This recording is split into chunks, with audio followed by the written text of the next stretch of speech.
नमस्कार दोस्तों, आपका बहुत बहुत स्वागत है एक कदम अध्यात्म की ओर में। यह गरुड़ पुराण का चौथा भाग है।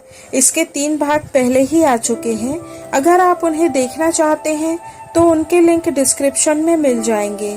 गरुड़ पूछते हैं, हे केशव, किन पापों के कारण पापी मनुष्य यमलोक के महामार्ग में जाते हैं और किन पापों के कारण वैतरणी नदी में गिरते हैं और किन पापों के कारण नरक में जाते हैं, कृपया मुझे बताइए।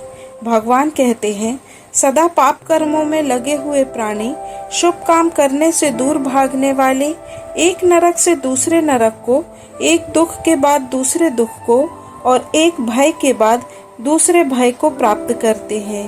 धार्मिक लोग धर्मराजपुर में 3 दिशाओं में स्थित द्वार से जाते हैं और पापी पुरुष दक्षिण द्वार के मार्ग से जाते हैं। इस महादुखदायी दक्षिण मार्ग में वैतरणी नदी है। उसमें जो पापी पुरुष जाते हैं मैं तुम्हें बताता हूँ।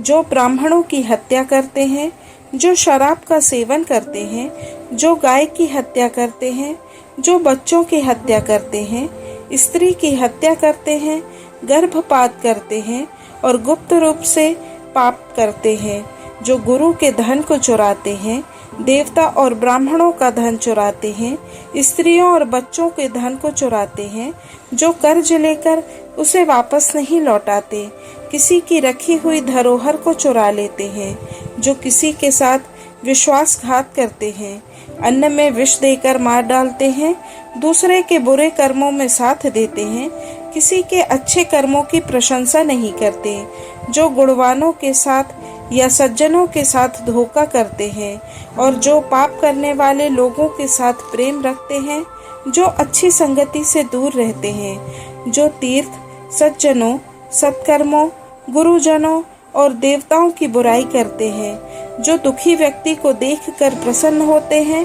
और जो प्रसन्न व्यक्ति को दुख देते हैं, जो हमेशा बुरे वचन बोलते हैं और जिनके मन में हमेशा दूसरों के प्रति नफरत भरी होती है, जो अच्छे वचनों को और पुराणों को, कथाओं को नहीं सुनते, जो हमेशा अपने आप को सर्वश्रेष्ठ समझते हैं, जो घमंडी होते हैं, जो मूर्ख होते हुए भी अपने आप को विद्वान समझते हैं। ऐसे ही बहुत से पाप को करने वाले अधर्मी जीव दिन रात रोते हुए यम मार्ग में चलते हैं और यम के द्वारा पीटे जाते हैं। जो मनुष्य वैतरणी में गिरते हैं, ऐसे पापियों के विषय में मैं तुम्हें बताता हूँ। जो माता पिता, गुरु, आचार्य और अन्य सज्जनों को अपमानित करते हैं, वे मनुष्य वैतरणी नदी में डूबते हैं।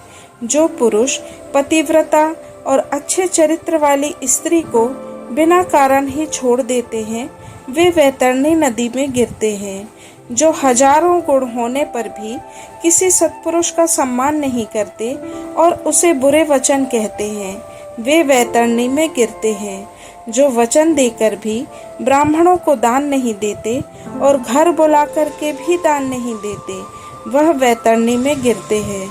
जो अपने द्वारा दान दी हुई वस्तु को खुद ही चुरा लेते हैं और दान करने के बाद भी पश्चाताप करते हैं, किसी को दान देने से रोकते हैं, कहीं यज्ञ हो रहा है तो उसमें विघ्न डालते हैं, कहीं भगवान की कथा चल रही है तो उसे भंग करते हैं। जो अपने लिए पशुओं की हत्या करते हैं और मांस का भोजन करते हैं, जो शराब पीते हैं, पराई स्त्री का अपहरण करते हैं, जो किसी दूसरे की पत्नी के सतीत्व को नष्ट करते हैं, इस तरह के पाप करने वाले व्यक्ति जो धर्म को छोड़कर अधर्म का साथ देते हैं, उन्हें यम की आज्ञा से दूत वैतरणी नदी में फेंक देते हैं। जो नास्तिक होते हैं, मर्यादाओं का उल्लंघन करते हैं, जो कंजूस होते हैं और हमेशा भोग विलास में डूबे रहते हैं, ऐसे घमंडी मनुष्यों को नरक में फेंका जाता है।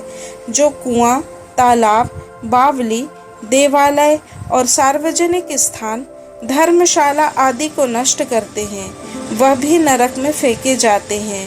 जो पितरों और देवताओं की पूजा का त्याग करके भोजन करते हैं, वे नरक में जाते हैं। जो मंद पुरुष भगवान शिव, भगवती शक्ति, नारायण, सूर्य गणेश, सतगुरु और विद्वान इनकी पूजा नहीं करते वे नरक में जाते हैं। जो दूसरों की लड़ाई देखकर खुश होते हैं, जो मनुष्य गायों को लड़ता हुआ देखकर खुश होते हैं और उन्हें रोकते नहीं हैं, वह भी नरक में जाते हैं। जो अपने शरीर के मल को आग, पानी, बगीचे, रास्ते या गौशाला में फेंकते हैं, वे भी नरक में जाते हैं। जो अनाथ के ऊपर कृपा नहीं करते, सद्पुरुषों से नफरत करते हैं और निरपराध को दंड देते हैं, वे नरक में जाते हैं। घर पर आए हुए भिक्षा मांगने वालों को घर में भोजन रहने पर भी भोजन नहीं कराते, वे नरक में जाते हैं। जो जीव जंतुओं, पशु पक्षियों पर दया नहीं करते और उन्हें मारते पीटते हैं, वे नरक में जाते हैं। जो अपने गुरु को गुरु नहीं मानते, जो धर्म पुराण की कथाओं को नहीं मानते, वे नरक में जाते हैं।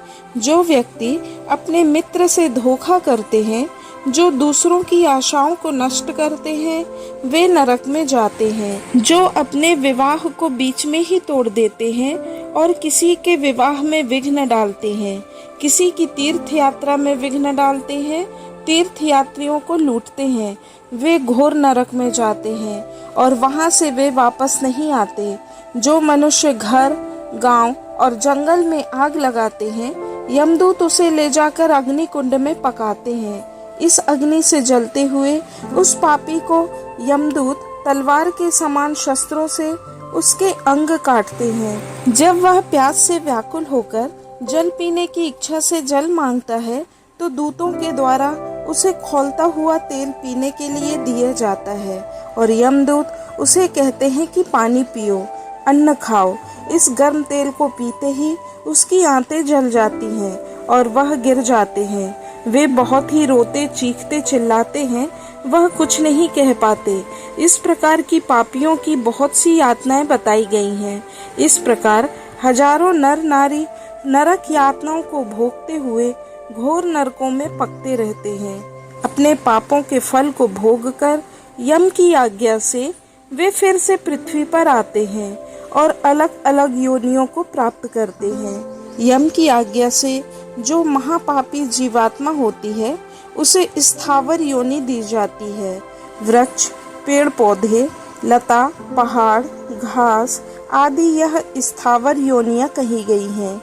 कीड़े मकोड़े, पशु पक्षी, जल में रहने वाले जीव और देव, इन योनियों को मिलाकर 84 लाख योनियां कही जाती हैं। इन सभी योनियों में घूमते हुए जीव मनुष्य योनि प्राप्त करता है और मनुष्य योनि में भी नरक से आए व्यक्ति चंडाल के घर में जन्म लेते हैं। उसमें भी वे बहुत दुखी रहते हैं। किसी को भयंकर बीमारियां होती हैं, कोई जन्म से ही अंधा होता है, कोई महारोगों से ग्रस्त होता है। इस प्रकार स्त्री और पुरुष में उनके पाप के चिन्ह दिखाई पड़ते हैं। गरुड़ पुराण का अगला भाग जल्द ही आएगा। तब तक थोड़ी प्रतीक्षा करें और देखते रहें एक कदम आध्यात्म की ओर। धन्यवाद। जय श्री हरि विष्णु।